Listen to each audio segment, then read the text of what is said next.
Hello কাঁচা পাকা বাচ্চারা, কেমন আছে সবাই? নিয়ে আসলাম আরো একটি চমৎকার ক্লাস নিয়ে। আশা করি আজকের ক্লাস তোমার জন্য সবচেয়ে বেশি উপকার হতে যাচ্ছে। আজকে আমরা একাডেমিক এবং অ্যাডমিশনে এমসিকিউ তে প্রশ্ন আসে এমন একটা ট্রিক শিখাই দিতেছি এবং তুমি 1 মার্ক নিশ্চিত করতে পারবা পরীক্ষায়। অ্যাডমিশনেও আসে প্লাস আমাদের একাডেমিক বোর্ড পরীক্ষাতেও আসে। সেটা আজকে আমরা কি পড়তে যাচ্ছি সেটা হলো আমাদের সিএফসি। তো সিএফসি দিয়ে আমরা আসলে কি বুঝাই? সিএফসি দিয়ে আমরা বুঝাই ক্লোরোফ্লোরোকার্বন। সিএফসি দিয়ে আমরা কি বুঝাচ্ছি? ক্লোরোফ্লোরোকার্বন। আমি একটু এখানে লিখতেছি, হ্যাঁ। সিএফসি দেখেন, সিএফসি ক্লোরোফ্লোরোকার্বন। এই যে তিন শব্দ, এটা ক্লোরোফ্লোরো কিভাবে আমরা নির্ণয় করব যে সংকেতটা কেমন, এটা নির্ণয় করার জন্য আমি একটা শর্টকাট ট্রিক্স পড়াই দিচ্ছি। সেটা কি? এই যে ক্লোরিন, ফ্লোরিন আর কি আছে? কার্বন আছে। ক্লোরোফ্লোরোকার্বন, এখানে যে আমরা তিনটা শব্দ পাইতেছি, তিন অক্ষর বিশিষ্ট, তিনটা বর্ণ বিশিষ্ট। তাই আমি সহজে মনে রাখার জন্য একটা টেকনিক শিখাই দিচ্ছি। টেকনিকটা হচ্ছে, আমি ধরলাম প্রথমটা হইছে এ, পরেরটা বি, পরেরটা সি, এরকম তিন বর্ণ বিশিষ্ট একটা কিছু যদি আমাকে বের করতে বলে, যেমন সিএফসি 11, সিএফসি 12, সিএফসি 113, সিএফসি 114 বের করতে বললো, তার সংকেতটা বের করতে বললো, তাহলে আমি এটাকে তিন শব্দ দিয়ে আইডেন্টিফাই করলাম। আমি তার সাথে যেটা করব, আমি তার সাথে 90 যোগ করব, তার সাথে 90 যোগ করব। 90 যোগ করে আমি তিন শব্দ বিশিষ্ট একটা সংখ্যা পাচ্ছি। আমি নাম দিলাম ডি ই এফ।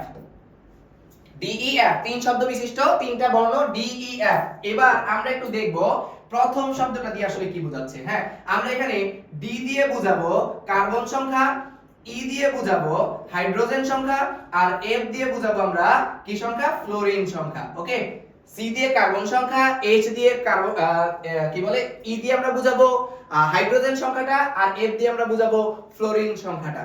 তাহলে আমরা একটা एग्जांपल দেই, এরপর এটাকে সহজ করে ফেলি। যেমন আমি বললাম কি CFC 11, এরকম আসছে CFC 11। প্রথম एग्जांपल দিলাম আমি যে CFC 11 এর সংকেত নিচের কোনটি? CFC 11 এর সংকেত নিচের কোনটি? তাহলে আমার কাজ হচ্ছে, এই যে 11 আমি পাইলাম, এই 11 এর সাথে আমি কত যোগ করব? 11 এর সাথে আমি 90 যোগ করব। 11 এর সাথে আমি কত যোগ করতেছি? এভাবে খেয়াল করি, 11 প্লাস 90 ক্যালকুলেশন করলে আসবে আমাদের কত? এখানে 101। তিন শব্দ বিশিষ্ট, অর্থাৎ তিনটা পাইছি, 101। তাহলে আমি এখানে প্রথম 1 দিয়ে কি বুঝাইতেছি? প্রথম 1 দিয়ে বুঝাইতেছি আমি কার্বন নাম্বারটা, দ্বিতীয় 0 দিয়ে আমরা বুঝাইতেছি হাইড্রোজেন নাম্বারটা, আর প্রথম শেষ 1টা দিয়ে আমরা কি বুঝাইতেছি? ফ্লোরিন নাম্বারটা। তাহলে সেই ক্ষেত্রে আমি সংকেতটা যদি লিখতে চাই, তাহলে কার্বন হবে কয়টা? কার্বন হবে, আমি এখানে দেখতে পাইতেছি কার্বন একটা, হাইড্রোজেন হবে না, ফ্লোরিন একটা, তাহলে CF লিখলাম। এখন আমরা তো জানি কার্বনের হাত হচ্ছে কয়টা? কার্বনের হাত হচ্ছে 4টা।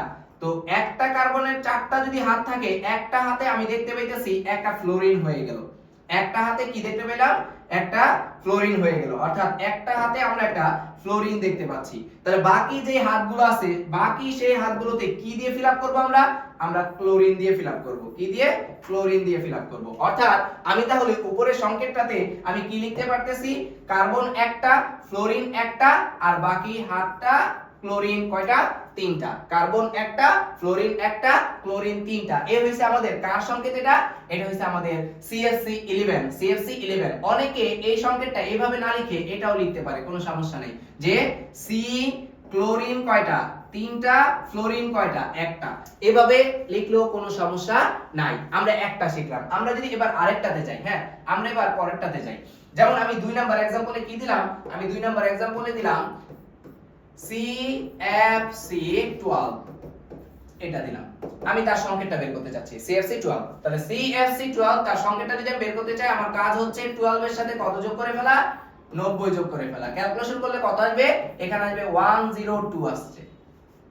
প্রথম এখানে আমরা এই প্রথম 1 দিয়ে জানি কি বুঝাই? কার্বন নাম্বার, দ্বিতীয় নাম্বারটা দিয়ে আমরা বুঝাবো হাইড্রোজেন, তৃতীয় সংখ্যাটা দিয়ে আমরা বুঝাবো কি? অবশ্যই ফ্লোরিন। তাহলে এখানে দেখতে পেতেছি আমাদের কার্বন কয়টা হবে? কার্বন হবে একটা, হাইড্রোজেন নাই, ফ্লোরিন কয়টা? ফ্লোরিন হইছে 2টা, তাই F2। এখন আমি একটু আগে বলছি কার্বনের হাত কয়টা? কার্বনের হাত 4টা। 4 হাতের ভিতরে ফ্লোরিন আছে কয়টা? ফ্লোরিন আছে আমার 2টা। কি কি? আমি এখানে একটা ফ্লোরিন দিলাম, এখানে একটা ফ্লোরিন দিলাম। তাহলে আর বাকি কয়টা হাত খালি আছে? 2টা হাত খালি আছে। ওই 2টা হাতে কি হবে? একটা ক্লোরিন, একটা ক্লোরিন, অর্থাৎ আমাদের এখানে আসবে ক্লোরিন 2। এটাও লেখা যায়, অথবা CCl2F2 এভাবেও লেখা যায়। এটা লেখা যেই কথা, এটা লেখা একই কথা। এবার আমরা যদি আরেকটাতে যাই, আমি যাচ্ছি 3 নাম্বার एग्जांपले, সেটা বললাম কি CFC113 CFC 113। হ্যাঁ, এই মৌলটার আমরা এখন সংকেতটা নির্ণয় করব। তাহলে CFC 113 এটার যদি আমরা এই যৌগটার সংকেত বের করতে চাই, তাহলে আমাদের কি আসবে, এখানে 113 এর সাথে আমার কাজ হবে 90 যোগ করে ফেলা।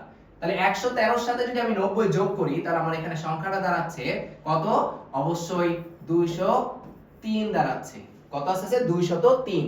তাহলে প্রথম যে আমরা নাম্বারটা পাইতেছি 203 এর প্রথম নাম্বারটা দিয়ে আমরা বুঝি কার্বন নাম্বার, পরের নাম্বারটা দিয়ে বুঝি হাইড্রোজেন, পরের নাম্বারটা দিয়ে বুঝি আমরা কি ফ্লোরিন নাম্বার। তাহলে এবার দেখি কার্বন কয়টা, এখানে দেখা যাইতেছে আমাদের কার্বন হচ্ছে 2টা, তাহলে C2। হাইড্রোজেন আছে নাই, ফ্লোরিন কয়টা, 3টা। এবার ক্লোরিন কয়টা হবে, এই জায়গাটা সবাই প্যাচটা খায়, তাহলে আমি এই প্যাচটাই ছুটাই দিতেছি।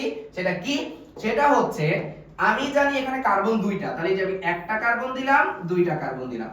এবার প্রতিটা কার্বনের 4টা করে হাত, তাহলে এই কার্বনের একটা হাত তো এখানে আছে, 1টা 2টা 3টা, এটা একটা 4টা। আবার এই কার্বনের 1টা 2টা 3টা 4টা। আমার এখানে দেখা যাইতেছে ফ্লোরিন 3টা, তো যেহেতু ফ্লোরিন 3টা, আমি 3টা ফ্লোরিন দিয়ে দিলাম। একটা ফ্লোরিন আমি এখানে দিয়ে দিলাম, একটা ফ্লোরিন এখানে দিয়ে দিলাম, একটা ফ্লোরিন এখানে দিয়ে দিলাম। তাহলে বাকি আরো 3টা হাত খালি আছে, ওই 3টা হাতে আমি কি দিয়ে ফিল আপ করব, ওই 3টা হাতে আমি ক্লোরিন ক্লোরিন ক্লোরিন দিয়ে ফিল আপ করব। তাহলে আমি এখানে দেখতে পাচ্ছি C2F3, তাহলে ফিল আপ করার জন্য আমার ক্লোরিন লাগতেছে কয়টা, এখানে ক্লোরিন লাগতেছে আমার 3টা। এটা লেখা যেই কথা, আমি যদি কোনটা লিখতে চাই C2Cl3F3 লিখি, তাও আমার কোনো সমস্যা নাই। এটা গেল আমাদের CFC কত, 113। আর একটা দেখে ফেলি, যদি আমরা আর একটা দেখতে চাই, এবার আমি দিলাম 4 নাম্বার एग्जांपलটা, যে CFC 114। তাহলে আমার কাজ কি, 114 এর সাথে আমি কত যোগ করব, অবশ্যই 90 যোগ করব। 90 যোগ করলে আমার সংখ্যাটা আসবে কত, 204। প্রথম সংখ্যা দিয়ে কি বুঝাচ্ছি, প্রথম সংখ্যাটা দিয়ে কার্বন, হাইড্রোজেন, ফ্লোরিন। তাহলে দেখে ফেলি আমরা এখানে, যদি আমি এখন লিখতে চাই কার্বন কয়টা আছে, 2টা, হাইড্রোজেন নাই, ফ্লোরিন কয়টা আছে, 4টা। এবার বাকি যে ক্লোরিন হবে, ক্লোরিন কয়টা হবে সেটা বোঝার জন্য আমি বলছি কার্বন কয়টা আছে, 2টা, হাত কয়টা খালি, এখানে 3টা, এখানে 3টা হাত খালি। তাহলে এই 3 হাতের ভিতরে ফ্লোরিন আছে কয়টা, 4টা। তাহলে আমি 4টা ফ্লোরিন দিয়ে দিচ্ছি, 1 2 3, আরেকটা এখানে দিয়ে দিলাম 4টা। তাহলে হাত খালি আছে আর কয়টা, 2টা। ওই 2টা হাতের ভিতরে আমি কি দিয়ে দিব, ওই 2টা হাতের ভিতরে একটা ক্লোরিন একটা ক্লোরিন। তাহলে আমি এখানে দেখতে পাইতেছি আমাদের এখানে ক্লোরিন আসবে মূলত কয়টা, ক্লোরিন আসবে মূলত 2টা। এটাও লেখা যাবে C2Cl2F4, এটাও লেখা যাবে। আশা করি আজকের ক্লাসের মাধ্যমে কিভাবে CFC এর সংকেত নির্ণয় করা হয় ইনশাআল্লাহ আমরা জেনে গেলাম। অ্যাডমিশনে যদি এই টাইপের প্রশ্ন আসে, আশা করি এখান থেকে আর কি আসবে না, তোমার কোনো সমস্যা হবে না। ইনশাআল্লাহ দেখা হচ্ছে আরো একটি ক্লাস নিয়ে। ততদিন পর্যন্ত সবাই সুস্থ থাকি, ভালো থাকি। আল্লাহ হাফেজ। Thank you.